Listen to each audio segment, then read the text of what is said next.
This is Tom. Good morning.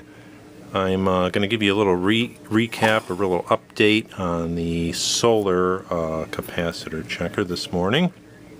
Making some progress putting new capacitors in it. I like to restuff capacitors, and I have restuffed these two paper ones, and you can see they're much cleaner, and I will put in the pictures so you can see what they look like before.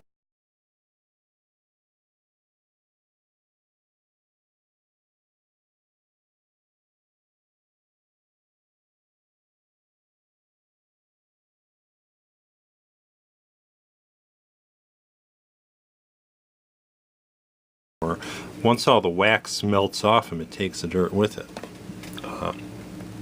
New filling on the end, that's actually a gooey plastic substance that plugs the end of these. It is malleable and meltable, but then it gets really hard when it hardens up. It's not actually beeswax, I don't know what it is.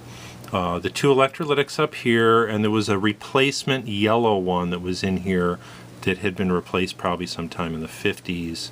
And I have since put new electrolytics on a terminal strip because that was a two-canned one, and these are both 8 microfarad. And I put in brown wire. I have some nice cloth brown wire to match. It's a little darker than what was in it originally, but I got rid of the black and red that was in there from the 50s. The only other capacitors then are these, paper rather that is, are these three. There's 3 here. And I'm showing you that what we have here is, that's one. This is the outside.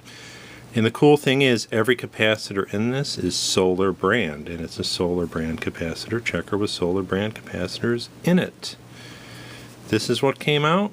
It's just, if you've never seen one, it's just foil wound in a tube to however they measure the capacitance on that, which makes your 2 sides of your capacitor just the foil wrapped on itself and then stuffed inside here. And you just heat that with a heat gun and pull it out and wipe it off, and you're left with a nice tube. This slides right in here. You wrap a little paper on around it to tighten it up, and then you tighten that up, and then you just fill the ends in with the wax, which I save in a little cup as it melts out of the capacitor. These two didn't come quite as clean, and they are brown to begin with, but those two will get these 2 in it, and those were parallel, and that's what came out of that one. There was 2 of these. I threw the other one out already, and it's just foil wrapped in a cylinder. And these had rubber, not rubber, like a stiff cardboard type end on it, whatever this material is, and I had to actually use a knife and get it out. I will trim this up and make it, I'll trim the end up and make it smooth, and just put a little wax in the end when I close it. It still has the other end in those, so that will just slide right in, the other one. The only other question I have on this, and I'm not sure, haven't made a decision what to do yet, once I get the tubes in, which I'll be getting soon, I might just fire it up after all these papers are done.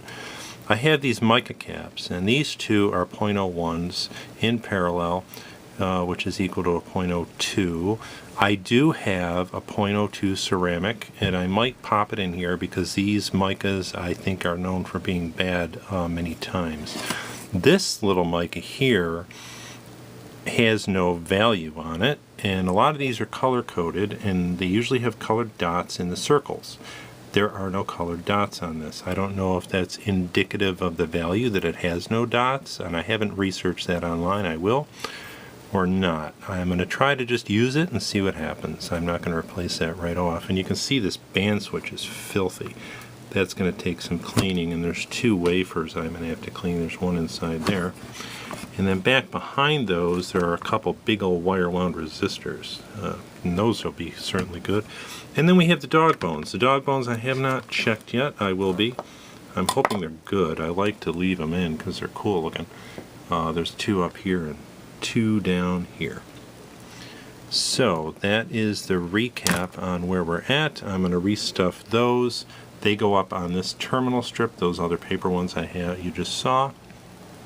And we'll get it together, get the new tubes in it, and fire it up. Oh, and the only other thing I thought I'd show you real quick. I have a nice cloth cord, which matches a nice brown cloth cord. It'll look better. This was replaced at some time. It's a plastic cord. I know that it's not original. I can tell by the way it's soldered in there. And, oh, I thought I'd show you, and, you know, referring back to this mica cap, I have the schematic for the, this is the actual manual that I found online. I was very fortunate to find it online and print it. And this is a schematic. There's no part list, there's no values. I'm taking the numbers off the capacitors, and that's how I'm doing it. I thought I mentioned the different versions. There's a CB2U, and I have the CB2UA. The CB2U is the one that has the different taps for voltages, 240, 165, 120. I don't know what country you would have used 165. I think that's kind of interesting. And then there's also a version CB160, which I don't know what the difference is on that one, but it must be very similar to this. There's other manuals online, so I know there's other versions of this. Mine has a straight transformer, does not have the taps. It's a CB2U. And then up here, I thought I'd show you, there's no values, and these are the electrolytics. There's a C6 and a C7, and those are the 8 microfarad electrolytics. And I wish the values were there because they had been replaced in the 50s with that yellow one. And I don't know if they did a direct replacement or if they were just, you know, what they had on hand. I'll have no way of knowing. I just have to go with 8s and hope they're good. This is a can-dome resistor here with multiple taps, and that is right here on the capacitor checker down here, and the taps are up. I don't know if you can even see them.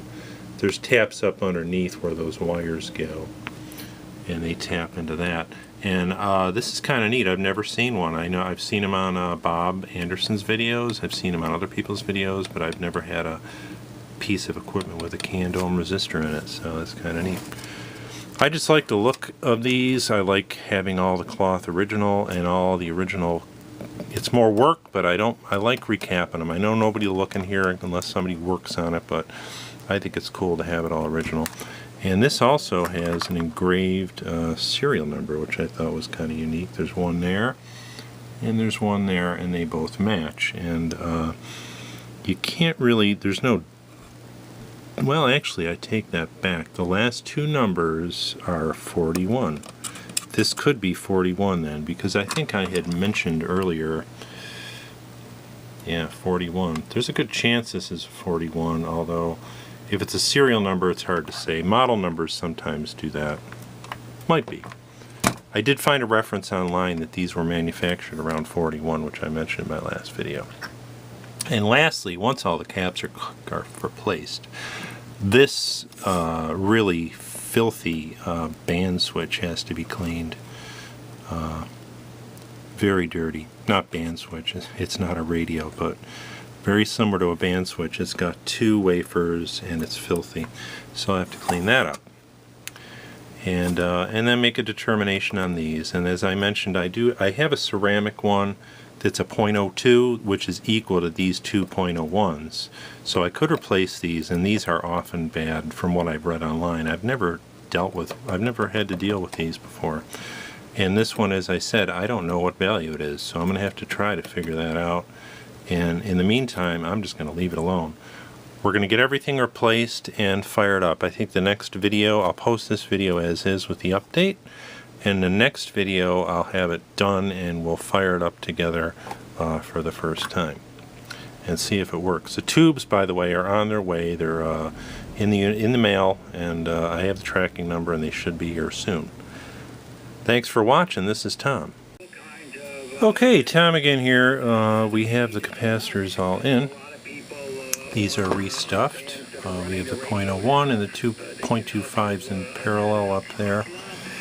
I did end up changing that 8 microfarad to a 10 because I broke the lead and I tried to resolder it, but it was just not working out, and I didn't think I'd have a good connection. So I'll order up another 8 the next time I put a cap order in. It's always a challenge because if I don't have one on hand, then I gotta wait till I order a bunch more and what have you. But I had a 10 on hand, so there's a 10 instead of an 8. But as I mentioned, there was a paper capacitor from the 50s in there anyway, and I don't know that the original value was an 8, and the 10 might not make that much difference.